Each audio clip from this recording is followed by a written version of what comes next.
Dans les vidéos précédentes, on a vu la différence fondamentale qu'il y a entre les mouvements rectilignes uniformes et les mouvements accélérés.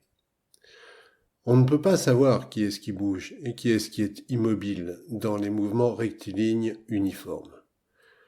Tout dépend de la question complémentaire qui est bouger par rapport à quoi.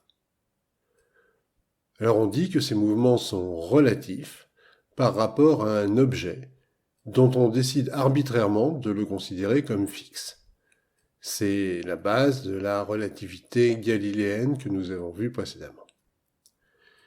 Et on a vu aussi que les accélérations, en revanche, ne sont pas relatives. On peut mesurer les accélérations par leurs effets à l'endroit où elles se produisent. C'est par exemple la force avec laquelle Demy, dans cette situation, s'est senti collé à son siège. Et c'est bien Demy qui a ressenti cette force. Inversement, bien sûr, on peut dire que c'est le siège de Demy qui, en accélérant, l'a écrasé contre lui. Mais dans tous les cas, c'est bien Demy qui a expérimenté un écrasement mesurable que l'observateur extérieur, lui, n'a pas ressenti. En ce sens, on peut dire que les accélérations ne sont pas relatives, puisqu'on peut vérifier lequel des deux, de Demy ou de l'observateur extérieur, accélère et on peut même mesurer de combien. Il nous faut aller maintenant un peu plus loin. Les physiciens appellent accélération n'importe quel changement de la vitesse. Si Demy freine, par exemple, il sentira une force qui le pousse vers l'avant. On a tous expérimenté ça en voiture. Dans le langage courant, on appellerait ça une décélération. Mais les physiciens, eux, parleront plutôt d'une accélération négative. Mais c'est évidemment la même chose. Il y a encore une autre manière de changer le mouvement. C'est, tout en gardant la même vitesse qu'on appellera plutôt vélocité en physique, c'est-à-dire la quantité de la vitesse, de changer sa direction. Regardons cet exemple. Ici, la vélocité est restée la même. Si on allait à 100 km/h avant, on va toujours à 100 km/h après. Mais c'est la direction du mouvement qui a changé. Et comme tout à l'heure, Demy a ressenti ce changement de direction. Au moment où il s'est produit, il s'est senti collé à son siège latéralement, du côté opposé au changement de direction. Et comme tout à l'heure, ce changement n'est pas relatif. On peut très bien savoir lequel, de Demy ou de l'observateur, a changé de direction. Celui qui a changé de direction, c'est celui qui a ressenti cette force. Alors cette force, on l'appelle parfois une pseudo-force, parce qu'elle est en partie une illusion. Demy a eu l'impression que d'un seul coup, une force venue d'on ne sait où l'a poussé sur le côté. Mais vu de l'extérieur, on voit bien que c'est le contraire. C'est le siège qui, en changeant brusquement de direction, est venu écraser Demy sur le côté. Et de même, Demy a eu l'impression d'un seul coup qu'une force mystérieuse a éloigné son gobelet de lui. Mais vu de l'extérieur, on voit bien que le gobelet n'a pas changé de mouvement. Il a continué à avancer exactement comme avant. C'est le siège qui, étant poussé sur le côté, a poussé aussi Demy sur le côté et l'a éloigné du gobelet. Mais il y a encore une autre manière de changer le mouvement de Demy. C'est de le faire tourner sur lui-même. Qu'est-ce qui va se passer dans ce cas ? Décomposons ce mouvement en deux parties. Demy avance tout droit, dans un mouvement rectiligne uniforme, et en même temps il tourne sur lui-même. Le mouvement rectiligne uniforme ne compte pas, comme aurait dit Galilée. Il suffit de se déplacer à côté de lui et de la même manière pour ne plus avoir à le prendre en compte. Mais est-ce qu'on peut faire pareil pour la rotation ? À première vue, on pourrait penser que oui. Si on reste fixe par rapport à tout à l'heure, on verra Demy tourner. Mais si on tourne avec lui, on aura l'impression que c'est le gobelet qui tourne.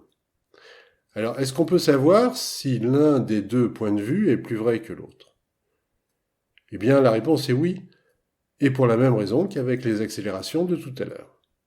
si c'est le gobelet qui tourne, alors le liquide qui est dans le gobelet, on le sait tous par expérience, sera poussé vers l'extérieur par ce qu'on appelle la force centrifuge. En revanche, si c'est demi qui tourne, alors le liquide dans le gobelet ne subira pas cette force. Et c'est demi, au contraire, si jamais la rotation devenait vraiment trop rapide, qui pourrait se sentir mal.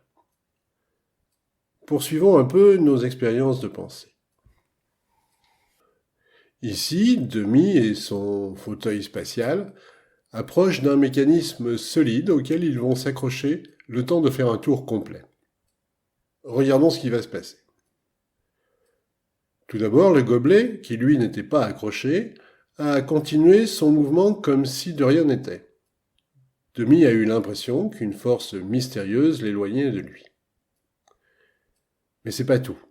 À chaque instant, les lois de la physique ont eu tendance à faire aller Demi tout droit, comme son gobelet. Mais Demi était accroché à son siège. Il a donc ressenti lui aussi cette force mystérieuse, cette pseudo-force, qui est la force centrifuge. Il a eu l'impression que la force centrifuge le poussait vers la droite, alors qu'en réalité, c'est son fauteuil qui, à chaque instant, en changeant de direction, le poussait vers la gauche. Et d'ailleurs, au bout d'un tour complet, quand Demi a décroché son fauteuil, il n'a plus ressenti de force centrifuge. Et il a repris son mouvement rectiligne uniforme. Recommençons l'expérience maintenant, mais avec un mécanisme plus fin. Maintenant, un câble qui s'accroche exactement au centre de gravité du fauteuil. Que s'est-il passé ? Là, nous avons vu un mouvement que nous avons sans doute expérimenté moins souvent dans la vie quotidienne, à moins de fréquenter beaucoup les attractions des fêtes foraines. Ce mouvement est toujours circulaire. Demi a encore ressenti une force centrifuge. Mais cette force centrifuge apparente lui a maintenant semblé tourner en même temps que lui. Ici, elle avait l'air de le pousser vers la droite, ici vers l'avant, là vers la gauche, et là vers l'arrière.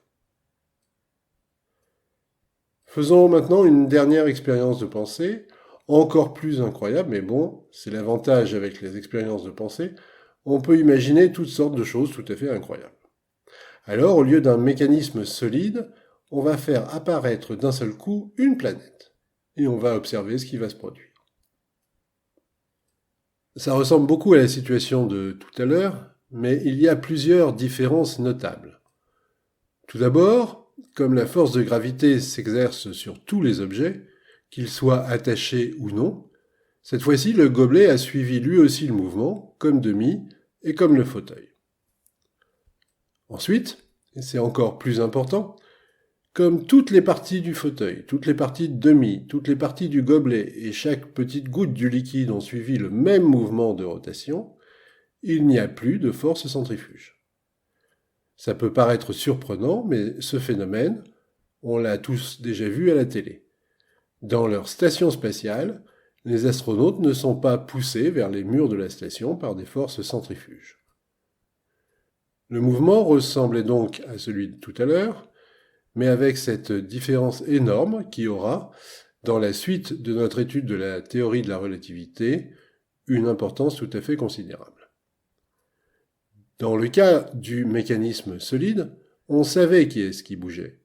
C'était celui qui ressentait des forces centrifuges. Dans le cas de la gravitation, on ne peut plus le savoir.